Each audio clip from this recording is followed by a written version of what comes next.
Bonjour, bon après-midi, bonsoir, ça dépend à quelle heure vous êtes en train de suivre cette démonstration. En fait, nous allons vous présenter le système d'information hospitalier, qui est un système conçu pour le suivi des patients de son entrée jusqu'à sa sortie.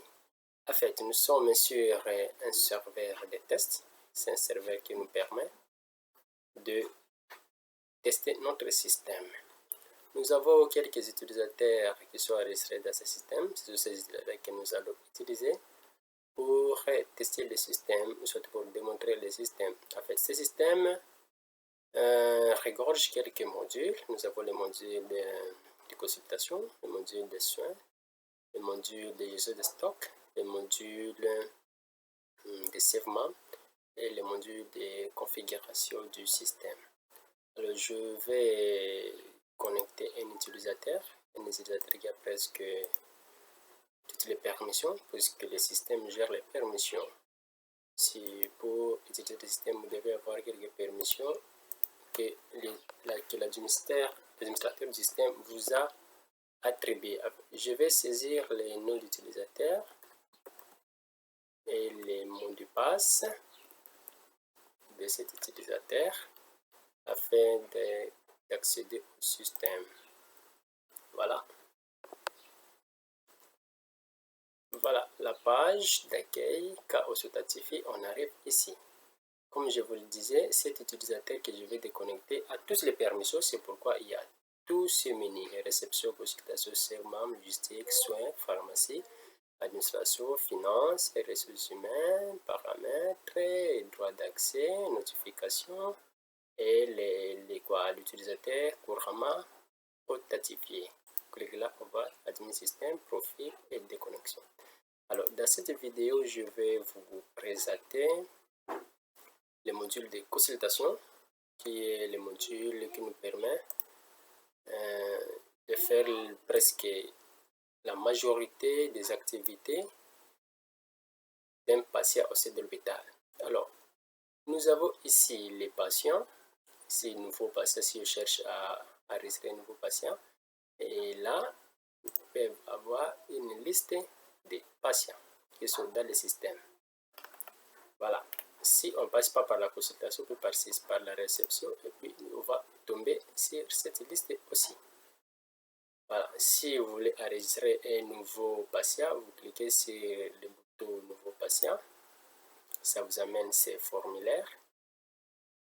Les formulaires là, la page me demande l'autorisation d'utiliser la caméra pour que la vidéo puisse apparaître ici.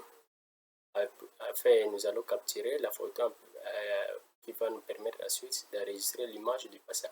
Alors, comme je suis en train d'enregistrer cette vidéo, c'est pourquoi vous voyez que ça tourne, puisque la caméra est en train d'être utilisée. Alors, je vais carrément fermer cette boîte de dialogue qui ne me sert à rien pour l'instant.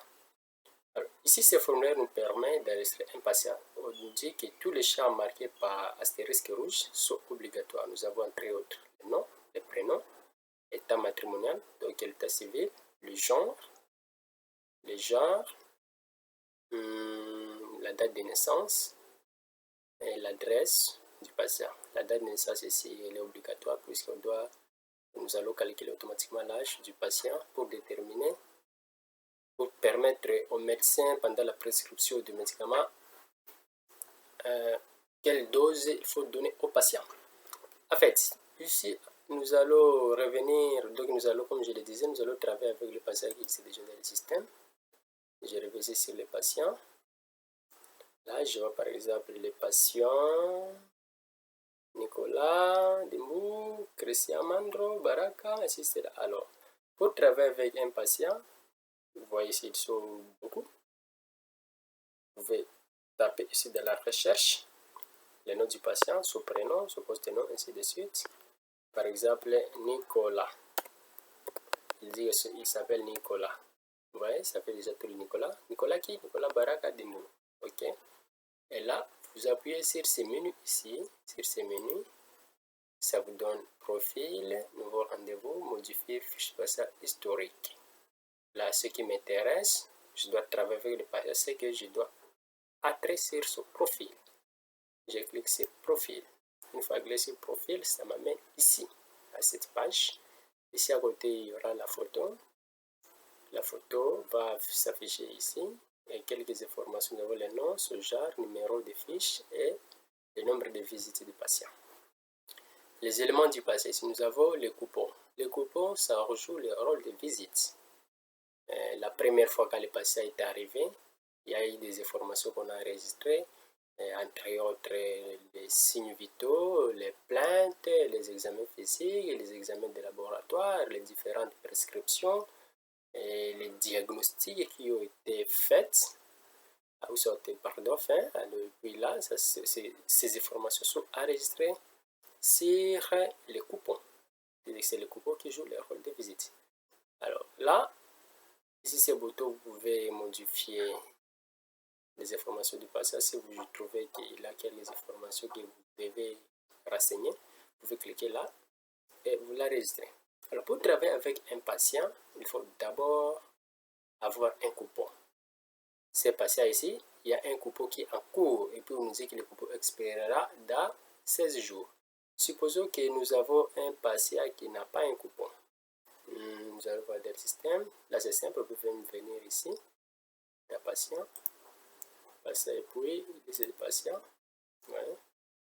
Je prends qui ne peut pas avoir un coupon. Par exemple, Christian Mandro. Toujours le profil, il ne faut pas oublier. Il faut toujours passer par le profil pour avoir des formations. Ah, voilà, comme c'est passé ici, patient Mandro. Patient Mandro n'a pas un coupon actif. C'est pourquoi vous voyez, il y a les boutons nouveau coupon et les menus. Vous voyez, les menus sont moins nombreux. Donc il y a certains menus qui sont cachés parce que le patient ici, patient Mandro, n'a pas un coupon. Alors je suppose que nous allons travailler avec ces patients puisque là je dois aussi vous montrer comment créer un coupon.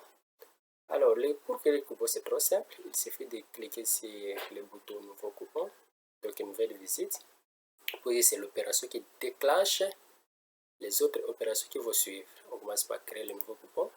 Une fois on clique, ça nous amène cette section ici, et puis avec le titre nouveau coupon. On dit les coupons jouent le rôle de visite et ceci doit avoir une date d'expiration. Veuillez choisir une date à laquelle cette dernière expirera.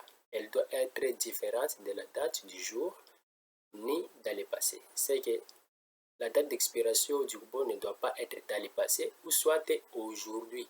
Pour si vous mettez aujourd'hui, ce qui veut dire le coupon a atteint sa date d'expiration, le coupon doit être désactivé. Mais le système nous a fait de sorte que le système n'accepte pas la création de coupons avec la date du jour. C'est que nous allons préciser une date, par exemple, même jusqu'au 20 janvier 2025, et puis je clique sur ajouter. Une fois cliqué sur ajouter, on dit la création du coupon a reçu. Veuillez actualiser la page en cliquant ici. Vous cliquez là, ça actualise la page. Et puis ça nous amène les informations et les autres menus. On nous dit que ce coupon expire dans 4 jours. Nous sommes aujourd'hui le 16 jusqu'au 20, ça fait 4 jours. C'est que dans 4 jours, le coupon va expirer. Alors là, maintenant, nous pouvons travailler avec ces patients. Là, on peut travailler maintenant avec ces patients. Prendre les signes vitaux, prendre les plaintes. Ça dépend des permissions qu'on a données à l'utilisateur couramment connecté. Comme cet utilisateur ici, Robert Cachel ici, lui, il a toutes les permissions. C'est pourquoi il a tous les menus. Il a presque tout dans le système parce que il est presque, si je peux le dire, il est super admin. Voilà. Alors, je vais arrêter cette vidéo-là pour que vous puissiez pas vous compliquer. Puis je vais arrêter la suite dans une autre vidéo. Merci et à bientôt.